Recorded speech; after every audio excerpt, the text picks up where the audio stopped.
In my latest video, I unboxed the package I received from DFRobot. I also asked you, my audience, to vote on which of the 4 components I've received I should review first. And the winner is DFRobot RGB Matrix. I am thrilled because that was my choice as well. I had a blast working on this tutorial. I strongly advise you to get that part and play with it as well. You can find the links on how to get it at the top of the screen, but also in the description of this video. If you're interested how this tutorial turned out, stick around.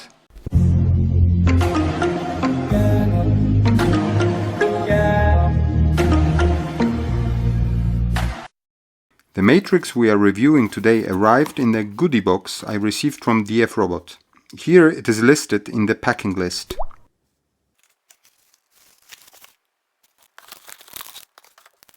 I was impressed by the quality of this component. The price tag for this component is hefty, but considering it's a matrix on a flexible PCB with close to 500 RGB LEDs and its own built-in microcontroller chip, the cost is justified. The matrix has the JST connection, but it also provides extension cables with DuPont connectors. It can keep display status even separated from the main control, so that it can be conveniently integrated into projects, especially wearable devices such as hats, backpacks, clothes. The onboard MCU simplifies the way to display numbers and alphabets. Now let's summarize its features.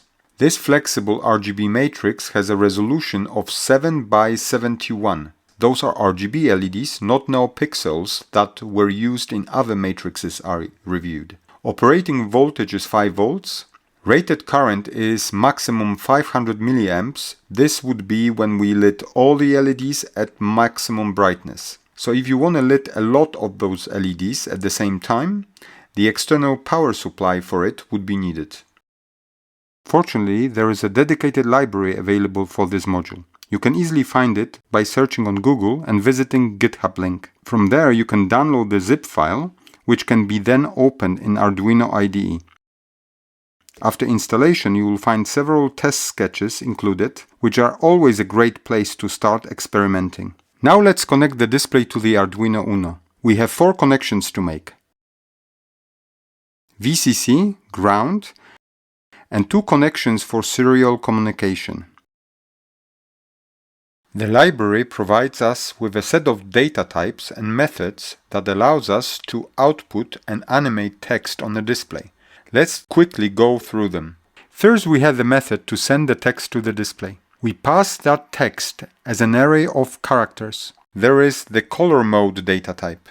Using it, we define the color with which the text is going to be displayed. As you can see, you have limited color choices, much fewer than the WS2812 LED strip have to offer. However, for our purpose, these 7 colors are sufficient. We set the colors with the method setDisplayColor, which has 2 parameters. The first parameter is for the color of the font, and the second one is for the color of the background. There is a typo in the function name. But I am not a native English speaker myself, and I have made similar errors on more than one occasion. Next is the move mode data type. With this data type, we can define 6 different ways the text can behave on the screen. We also have setMove method, which sets the selected movement in motion for the text that is currently displayed on the screen. The chosen animation will be replayed in the loop until we tell the display otherwise. Then we also have 2 more data types and methods. One is for setting up the speed for the selected movement type, and the other one is for setting the brightness level. Both speed and brightness are defined with a range of values from 1 to 8. Having gone through those data types and methods, we can now write the most basic sketch to display sample text on the display. When writing this code, I am following the examples provided with the library. We start with a bunch of library declarations. Since the display communicates with the Arduino through the serial interface, and we always use hardware interface for code debugging, I will use the software serial library for software serial emulation. Additionally, we have the DFRobot dedicated library we have just installed. Then we have a condition that will compile the next line of code only if the sketch is compiled for Arduino Uno. That line defines the software serial interface through digital pins 2 and 3 of Arduino, the ones we connected our display to. This raises the question of what's going to happen if we try to use any other microcontrollers like Nano or Mega. Next, we declare the DFRobot display using that software serial interface. In the setup, we start the hardware and software serial interfaces, initialize the display, and use the display message method to display sample text. That's all there is to it. Let's send the code to the microcontroller and see the result. It looks good, but I just went through the sketch with you line by line. Do you remember me selecting a variety of colors that this text is displayed with? I for sure don't. I looked through the library documentation and I could not find any information on where it was done, why, and how can I change it. If you managed to figure it out, please let me know. Now let's compile this code for Arduino Nano. And I get a syntax error. Why? This is because the software serial in this sketch is declared only if we work with Arduino Uno. The module documentation says it works with Uno, Mega and Leonardo, and for other Arduino flavors it has to be tested. But in this state, the code supports only Uno. Since I most often use Nano, let's make the code more universal and test the Arduino Nano support in the process. I don't think we have to declare the hardware serial library. It is standard and does not need to be implicitly declared in the code. Let's get rid of the scaffolding if statement and define the serial interface using a more meaningful name for it. We'll reflect that change in the display declaration and opening of the software serial interface.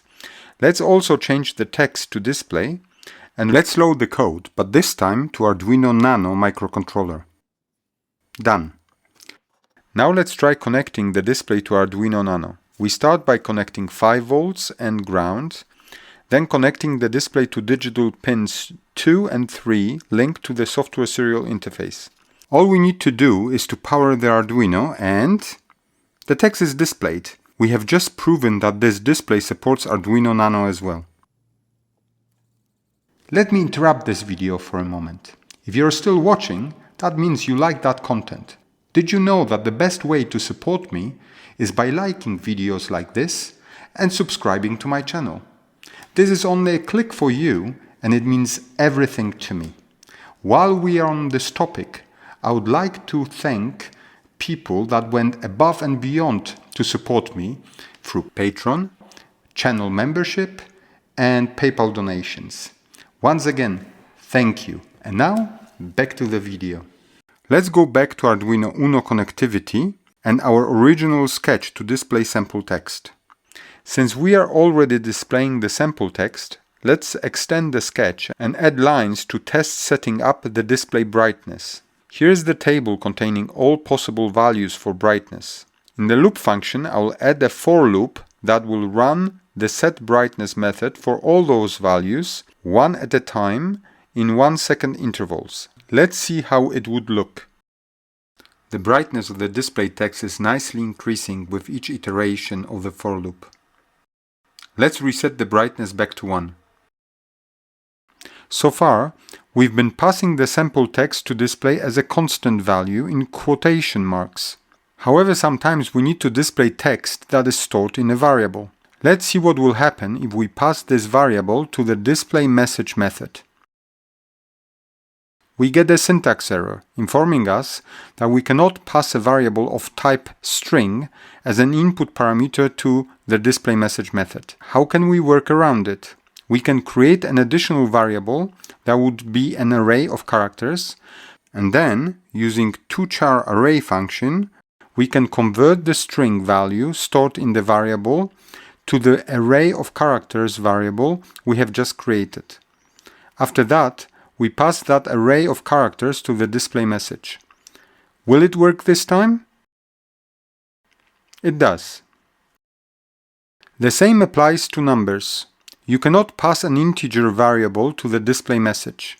To display numbers, we would use the same display string array of characters. Here we can use the sprintf function to convert the decimal representation of the number to a string and populate the array of characters with it. Let's reload, and you can see that this works fine. So far, everything we've sent to the display has been shown in multicolors. Let's see how we can change that. We have already mentioned the limited choice of colors available to us. Here they are again. If we use the display message method to display sample text and want to change its color, all you need to do is to call the setDisplayColor method. This method has two parameters. The first one defines the color of the font, and the second one defines the color of the background. Currently it is black, but I can change the command to set the background to purple. It's set just for the area where the text is displayed. It doesn't really look good. Let's see if it looks any better if we change the color of the font to yellow. Still looking so-so. There is one more method I haven't mentioned yet, which is setFullScreenColor.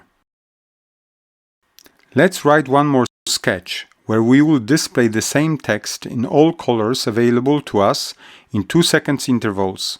We will store the colors for fonts and background in two eColor mode variables. Let's set the color for the background to black.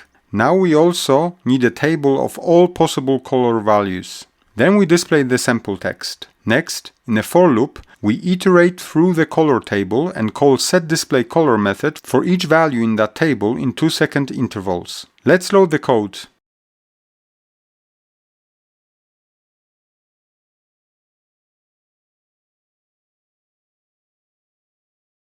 It looks great, right? Now let's take a look at animating the text. There is an example sketch that came with the library. Let's upload it to Arduino and see what we get. Animations look great, but I see few problems.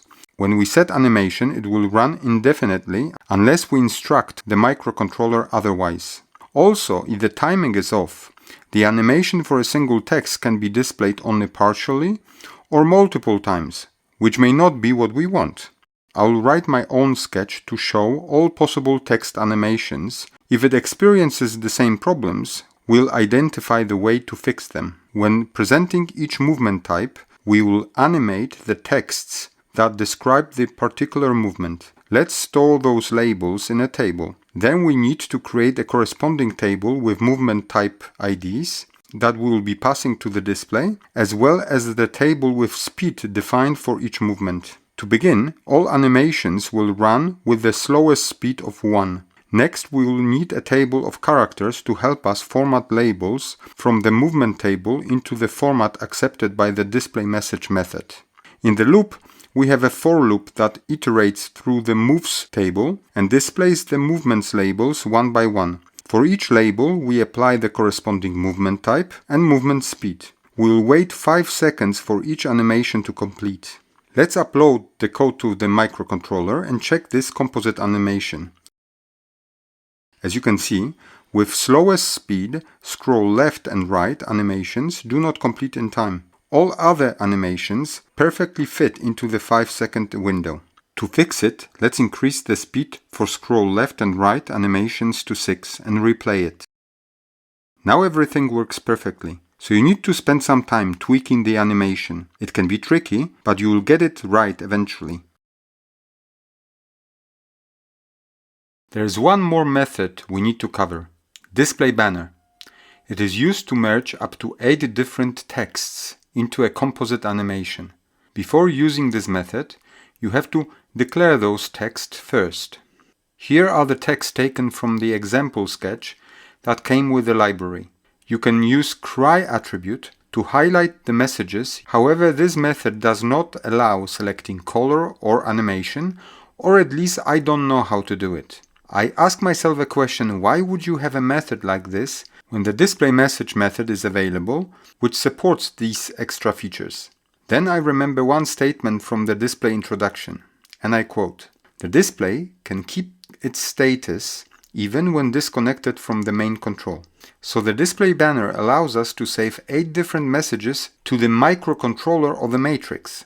We send and save 8 messages we defined to the matrix. Then, using display banner, we can build a presentation out of individual messages or group of messages separated by the OR operator. You can also use eBannerAll input parameter, which would display all stored messages. Let's run the example sketch showing the use of the display banner method. You will see all the messages shown one by one. Now I will disconnect the serial interface. You can see that this does not disrupt the display sequence. Now let's reload my sketch in which I was presenting text animations. Here it is.